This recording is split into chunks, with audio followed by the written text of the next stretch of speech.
और अब सीधे आप सभी को हरियाणा के कालानौर लिए चलते हैं, जहां उत्तराखंड के मुख्यमंत्री पुष्कर सिंह धामी जनसभा को संबोधित कर रहे हैं। 500 रुपए में गैस का सिलेंडर देने का काम किया है। इस काम को आगे बढ़ा रहे हैं। प्रदेश के लगभग 1.5 लाख युवाओं को, युवा नौजवानों को, गरीब माता पिता के बेटे और बेटियों को रोजगार देने का काम हुआ है। और वो रोजगार पर्ची और खर्ची सिस्टम को दरकिनार करते हुए दिया गया है। 5 लाख से ज्यादा विद्यार्थियों को निःशुल्क टैबलेट वितरित करने का भी अभूतपूर्व काम किया है। भारतीय जनता की सरकार ने किसानों के हित में अनेक काम किए हैं। हमेशा से किसान हित, हमेशा से भाजपा की कार्यप्रणाली में रहा है, कार्य संस्कृति में रहा है। इसीलिए हरियाणा की सरकार ने किसानों का करोड़ों का कर्ज माफ करने के साथ ही जो प्राकृतिक रूप से आपदाओं के समय में फसलों का नुकसान होता था, उन नुकसान पर भी 12,500 करोड़ रुपए का मुआवजा देने का काम किया है। यह छोटी राशि नहीं है, बड़ी राशि है जो किसानों के हित में हरियाणा की सरकार ने स्वीकृत किया है।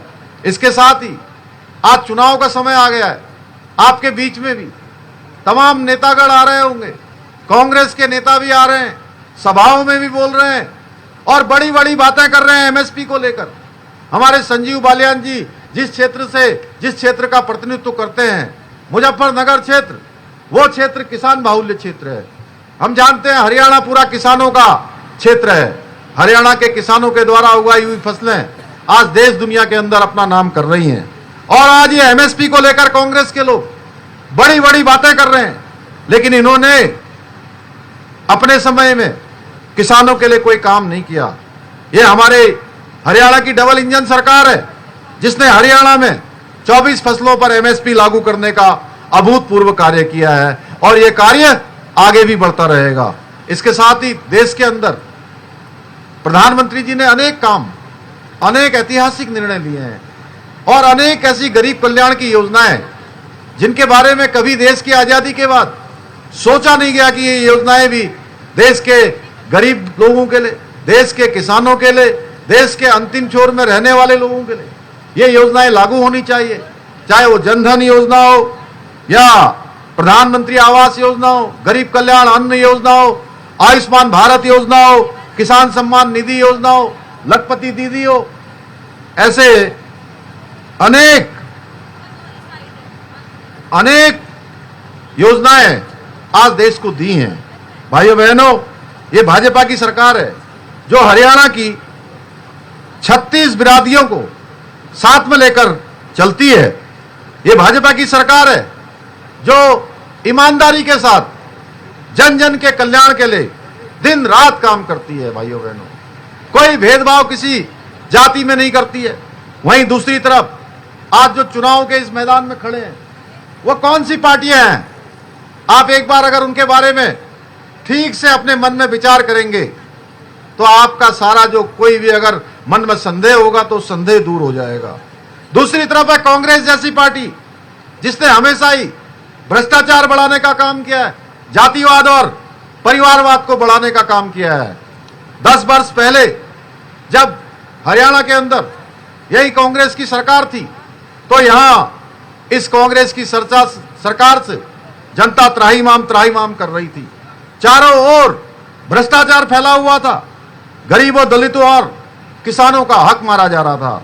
आपको याद होगा कांग्रेस के राज में किस तरह से उस समय नौकरी मिलती थी, किस समय पर्ची खर्ची का सिस्टम चलता था, किस तरीके से जो हमारे प्रतिभावान बेटे बेटियां होते थे, जिनके अंदर योग्यता भी होती थी, प्रतिभा भी होती थी, क्षमता होती थी, बड़ी पढ़ाई करते थे, बड़ी तैयारियां करते थे।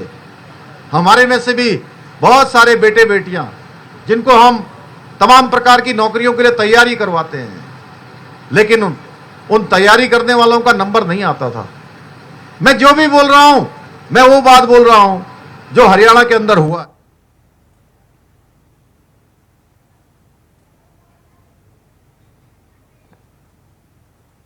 तो आप हरियाणा के कालानौर से मुख्यमंत्री पुष्कर सिंह धामी को बीजेपी के पक्ष में जन समर्थन हासिल करते हुए सुन रहे थे। वहीं अब खबरों में आगे बढ़ते हैं, बात प्रयागराज से कर लेते हैं। प्रयागराज से बड़ी खबर, ज्ञानवापी के वजू खाने को लेकर सुनवाई होगी। वजूखाने के एएसआई सर्वे की मांग पर आज इलाहाबाद हाईकोर्ट में अहम सुनवाई। इलाहाबाद हाईकोर्ट में आज अहम सुनवाई होगी। यहां पर याचिकाकर्ता राखी सिंह ने हाईकोर्ट में याचिका दाखिल की थी। आज इस मामले पर सुनवाई होनी है। तो ये बड़ी खबर आपको प्रयागराज से बता दें, जहां ज्ञानवापी के वजूखाने के एएसआई सर्वे की मांग को लेकर आज इलाहाबाद हाईकोर्ट में अहम सुनवाई होनी है। याचिकाकर्ता राखी सिंह ने हाईकोर्ट में याचिका दाखिल की थी। हालांकि इससे पहले इस मामले में मुस्लिम पक्ष ने अपना हल्फनामा दाखिल किया था। अब आज याचिकाकर्ता राखी सिंह अपना जवाब दाखिल करेंगी। आज दलीलें पेश की जाएंगी दोनों पक्षों द्वारा। ज्ञानवापी के वजूखाने के एएसआई सर्वे की मांग पर आज इलाहाबाद हाईकोर्ट में अहम सुनवाई होगी।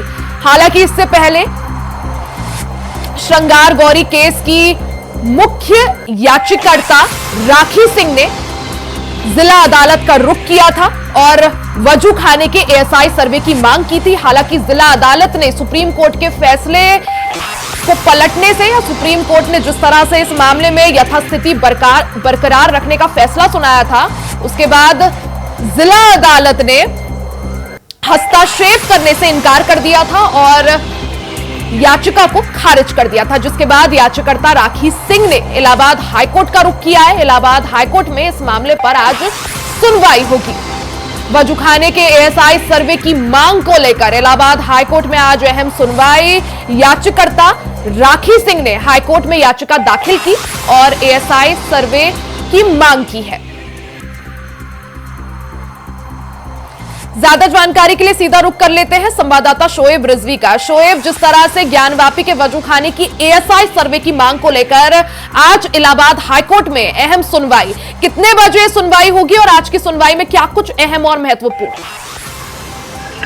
देखिए, अब से कुछ देर बाद इस मामले में, क्योंकि आज इस मामले में सुनवाई होनी है, लिस्टिंग है हाईकोर्ट की जो प्रक्रिया है उसके तहत 2 बजे के बाद इस मामले में सुनवाई हो सकती है। दरअसल पूरा मामला जो ज्ञानवापी में मस्जिद के वजूखाने को लेकर के है। हालांकि वजूखाने का वो एरिया जिस पर राखी सिंह की तरफ से जो याचिका दाखिल की गई है उसका एएसआई से सर्वे कराने की मांग की गई है। उनकी तरफ से कहा जा रहा है कि ये शिवलिंग है, जबकि मुस्लिम पक्ष इसे फव्वारा मान रहा था और इसी को लेकर के याचिका की गई है राखी सिंह की तरफ से। हालांकि इससे पहले इस पूरे एरिया को सील किया जा चुका है। तो अब राखी सिंह की कोशिश की जा रही है कि पूरे जो एरिया है जिस वजूखाने का, उसका एएसआई से सर्वे हो ताकि इसकी सत्यता। हालांकि शोएब, इस मामले में जिस तरह से सुप्रीम कोर्ट का भी फैसला आया था, सुप्रीम कोर्ट ने साफ तौर पर कहा था कि यथास्थिति जो है बरकरार रखी जाएगी। जिला अदालत ने भी हस्तक्षेप से इनकार कर दिया था। अब मामला हाईकोर्ट में है। हालांकि आज सुनवाई में क्या कुछ होता है काफी ज्यादा महत्वपूर्ण। शोएब, आप नजर बनाए रखें। बहुत बहुत शुक्रिया जानकारी के लिए।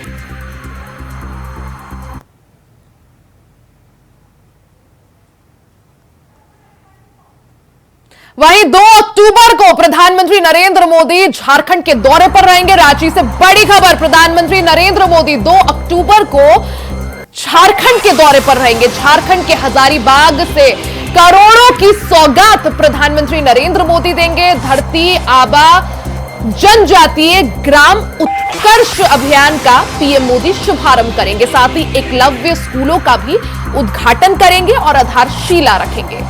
तो बड़ी खबर रांची से आप सभी को बता दें, जहां प्रधानमंत्री नरेंद्र मोदी 2 अक्टूबर यानी कल झारखंड के दौरे पर रहेंगे। बीते 17 दिनों में प्रधानमंत्री नरेंद्र मोदी का ये दूसरा झारखंड दौरा है। जी हां, इससे पहले प्रधानमंत्री नरेंद्र मोदी ने 15 सितंबर को झारखंड के जमशेदपुर में जनसभा को संबोधित किया था, जिसके बाद अब 2 अक्टूबर को प्रधानमंत्री नरेंद्र मोदी एक बार फिर से झारखंड के दौरे पर आ रहे हैं। झारखंड के हजारीबाग से करोड़ों की सौगात प्रधानमंत्री नरेंद्र मोदी देश भर को देंगे, विशेषकर झारखंड की जनता को देंगे। इस दौरान प्रधानमंत्री नरेंद्र मोदी धरती आबा जनजातीय ग्राम उत्कर्ष अभियान का भी शुभारंभ करेंगे। साथ ही एकलव्य स्कूलों की आधारशिला भी रखेंगे और एकलव्य स्कूलों का उद्घाटन भी करेंगे। साल के अंत में झारखंड में विधानसभा का चुनाव है। ऐसे में हलचल पूरी तरह से तेज है। बीते 17 दिनों में प्रधानमंत्री नरेंद्र मोदी का ये दूसरा झारखंड दौरा 2 अक्टूबर को यानी गांधी जयंती के दिन प्रधानमंत्री नरेंद्र मोदी की झारखंड में मौजूदगी। झारखंड के हजारीबाग में प्रधानमंत्री नरेंद्र मोदी जनसभा को संबोधित करेंगे, साथ ही करोड़ों की सौगात भी जनता को देंगे। सीधा रुख कर लेते हैं ज्यादा जानकारी के लिए संवाददाता अजय कुमार पांडे का। अजय, बीते 17 दिनों में प्रधानमंत्री नरेंद्र मोदी का ये दूसरा झारखंड दौरा, और झारखंड में क्योंकि साल के अंत से पहले जो है चुनाव होना है, ऐसे में कितना महत्वपूर्ण ये दौरा? देखिए, बिल्कुल ये झारखंड में पीएम मोदी का दौरा निश्चित रूप से एक बड़ा एक ऐतिहासिक कहा जा सकता है उसका कार्यक्रम होगा और झारखंड के लिए बड़ी सौगात के रूप में देखिए विधानसभा चुनाव है और ऐसे में प्रधानमंत्री मोदी झारखंड आ रहे हैं और जो झारखंड को है वो 83,000 करोड़ के अधिक योजनाओं की सौगात यानी योजनाओं की दरखास्त के भी कहा जा सकता है। तो निश्चित रूप से झारखंड पीएम मोदी का कार्यक्रम के लिए जो बीजेपी की ओर से तैयारी स्वागत की तैयारी भी है और इसके अलावा इस सौगातों के बीच में आप कह सकते हैं कि झारखंड में चलने वाली जो झारखंड की परिवर्तन यात्रा है वो परिवर्तन यात्रा का भी समापन करेंगे। तो निश्चित रूप से झारखंड के लिए एक साल जो है महत्वपूर्ण दिन है और बिल्कुल अजय, क्योंकि ये कार्यक्रम काफी ज्यादा महत्वपूर्ण माना जा रहा है। प्रधानमंत्री नरेंद्र मोदी का झारखंड में आगमन, जिस तरह से आपने भी कहा कि बीजेपी की परिवर्तन यात्रा का समापन प्रधानमंत्री मोदी के हाथों होना है, साथ ही जिस तरह से धरती आबा जनजातीय ग्राम अभियान का पीएम मोदी शुभारंभ करेंगे, तो क्या माना जाए बीजेपी की कोशिश यही होगी कि इस कार्यक्रम को या पीएम मोदी के आगमन को एक भव्य मेगा शो बनाया जाए? बीजेपी के और कौन कौन से बड़े चेहरों की मौजूदगी? निश्चित रूप से जिस प्रकार से देखिए पीएम मोदी का कल कार्यक्रम सियासत के अलावा दूसरे लोगों को भी देखने की जरूरत है, लेकिन जिस प्रकार से प्रधानमंत्री लगातार अपने कह सकते हैं कि झारखंड को एक निश्चित राज्य के रूप में देखना चाहते हैं और आदिवासी जनजाति की बड़ी योजना झारखंड से ही शुरुआत करने है। इसके अलावा आप समझ सकते हैं कि झारखंड में 40 एकलव्य विद्यालय का भी शिलान्यास करेंगे। इसके अलावा 25 जो एकलव्य विद्यालय की भी आधारशिला करेंगे। वो विद्यालय है जिस प्रकार से अनुसूचित जनजातीय बच्चे वहाँ पर जो है आवासीय तौर पर रह करके वो शिक्षा ग्रहण करते हैं। तो निश्चित रूप से कल का झारखंड का जो दिन है पीएम मोदी का कार्यक्रम झारखंड के लिए एक बेहतर इतिहादी के रूप में देखा जा सकता है। तो इसके अलावा जो है झारखंड के कई बड़े नेता हैं जो है मुख्यमंत्री हेमंत बिस्वा है और केंद्रीय मंत्री शिवराज सिंह चौहान है। इसके अलावा कई जो नेता है जो रहेंगे झारखंड के प्रभारी सदस्य जो है बाबूलाल मरांडी के अलावा कई ऐसे दिग्गज नेता जो कार्यक्रम में शिरकत करेंगे। क्योंकि अजय, झारखंड विधानसभा चुनाव के लिए काउंटडाउन शुरू हो गया है, कुछ ही और समय, कुछ ही और थोड़ा इंतजार, उसके बाद विधानसभा चुनाव। ऐसे में प्रधानमंत्री नरेंद्र मोदी का ये दौरा बीजेपी में जान फूंकने के लिए, बीजेपी कार्यकर्ता और संगठन को मजबूत बनाने के लिए और एक फिर से जो जोश खो चुका था वो वापस आने के लिए कितना महत्वपूर्ण? निश्चित रूप से देखिए पीएम मोदी को लेकर के जो बीजेपी जो है जो कार्यकर्ता है जो काफी उत्साहित है। निश्चित रूप से विधानसभा चुनाव है और ऐसे में प्रधानमंत्री नरेंद्र मोदी विधानसभा चुनाव के पहले झारखंड का आगमन निश्चित रूप से बीजेपी को एक नया बल और नई ऊर्जा के रूप में देखा जा सकता है। और जिस प्रकार से प्रधानमंत्री मोदी परिवर्तन यात्रा बिल्कुल, और यही वजह है कि पीएम मोदी के इस दौरे पर सभी की नजर है, चाहे पक्ष हो चाहे विपक्ष हो। और ऐसे में कितना महत्वपूर्ण ये दौरा रहता है, क्या जनता को साधने में सफल यहाँ पर रह पाते हैं प्रधानमंत्री नरेंद्र मोदी, इस पर नजर रहेगी। अजय, बहुत बहुत शुक्रिया जानकारी के लिए।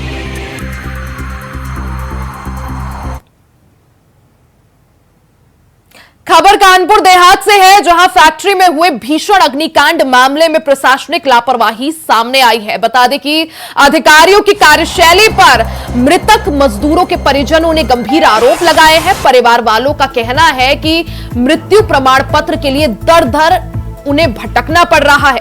परिजनों को मिली चेक वापस ले लिए गए हैं और मुआवजे की रकम अभी तक नहीं मिली है। हमारा बच्चा खत्म हो गया एजेंसी में, फैक्ट्री में आग लगने से, और ये मंत्री द्वारा चेक दी गई, उसने चेक वही जमा हो गई, वो ना पैसे दे रहे हैं और दौड़ा रहे हैं हम लोगों को। 10 दिन हो गए और ये प्रमाण पत्र मट्टू वाला नहीं बन रहा है और जो रिपोर्ट वो भी कह रहे हैं अभी नहीं आई है। उन्होंने कहा कि आप तुम्हारी समस्या यही है कि हमारा लड़का आग लग के खत्म हो गया फैक्ट्री में, और कोई अधिकारी हमारी सुन नहीं रहे हैं। और जो चेक भी दी थी वो वापस कर ली है श्रम विभाग अधिकारी ने, अभी नहीं हुआ कुछ। अब चक्कर काट रहे हम लोग, 8 दिन हो गए, सुने नहीं रहा है। अब अध्यक्ष जी के पास आए हैं, देखो अध्यक्ष जी क्या। राजधानी लखनऊ के ठाकुरगंज इलाके में देर रात ग्रामीणों ने बदमाशों की गैंग को खदेड़ दिया। ग्रामीणों से घिरे बदमाशों ने भागने की कोशिश की। ये बदमाश गांव में चोरी करने के इरादे से पहुंचे थे। वहीं देर रात 1 बजे जब ग्रामीणों को इसकी भनक लगी तो ग्रामीणों ने बदमाशों को दौड़ा दिया, जिसके बाद एक बदमाश भीड़ के हत्थे चढ़ गया। ग्रामीणों की भीड़ ने एक बदमाश को पीट पीट कर घायल कर दिया। ग्रामीणों ने पुलिस को मामले की सूचना दी, जिसके बाद पुलिस मौके पर पहुंची और बदमाश को गिरफ्तार कर लिया।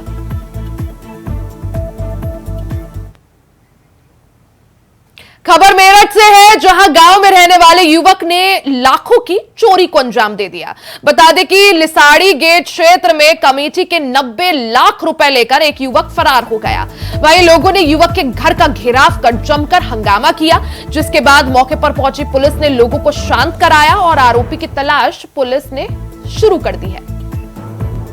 आज ये मामला हुआ है, पब्लिक के पैसे थे, किसी के 2.5 लाख, किसी के 3 लाख, किसी के 4 लाख। आज कल का वादा था सबको देने का 1 तारीख में, लेकिन आज ये मकान छोड़ के फरार हो गए सब। पूरा का पूरा परिवार का नाम है, बड़े भैया का नाम है जमशेद, उससे छोटे का नाम है दिलशाद, सबसे छोटे का नाम है दानिश। पैसे किसी के 3 हैं, किसी के 2 है, किसी के 5 है। लॉटरी क्या ही चला रहे थे ये, कोई 3 लाख की भी चला रहे थे। खबर लखनऊ से है, जहां सपा प्रमुख अखिलेश यादव ने नूह हिंसा मामले को लेकर सीएम योगी पर निशाना साधा है। बता दें कि नूह हिंसा के आरोपी की फोटो पोस्ट कर अखिलेश यादव ने कहा कि हिंसा में लिप्त जिनके हैं हाथ, एक ही मंच पर वो सभी हैं साथ। अखिलेश यादव ने सीएम योगी पर निशाना साधते हुए ये पोस्ट किया है। तस्वीर आपको दिखा रहे हैं अखिलेश यादव ने किस तरह से नूह हिंसा मामले को लेकर योगी आदित्यनाथ पर निशाना साधा है। वहीं रायबरेली में एक मासूम बच्चे की निर्मम तरीके से हत्या का मामला सामने आया है। चाचा ने अपने 3 साल के मासूम भतीजे की पीट पीट कर हत्या कर दी। दरअसल रात में 26 साल के अनुज ने 3 साल के मासूम अंकुश की पीट पीट कर हत्या कर दी। अनुज रिश्ते में अंकुश का चाचा लगता है। मासूम की इस प्रकार से हत्या हुई कि ग्रामीण हैरान रह गए। वहीं मासूम की मां सदमे में है। घटना के बाद आरोपी चाचा को पुलिस ने मौके से गिरफ्तार कर लिया है। वहीं पुलिस ने मासूम बच्चे के शव को कब्जे में लेकर जांच शुरू कर दी है। एडिशनल एसपी का कहना है कि आरोपी मानसिक रूप से बीमार है।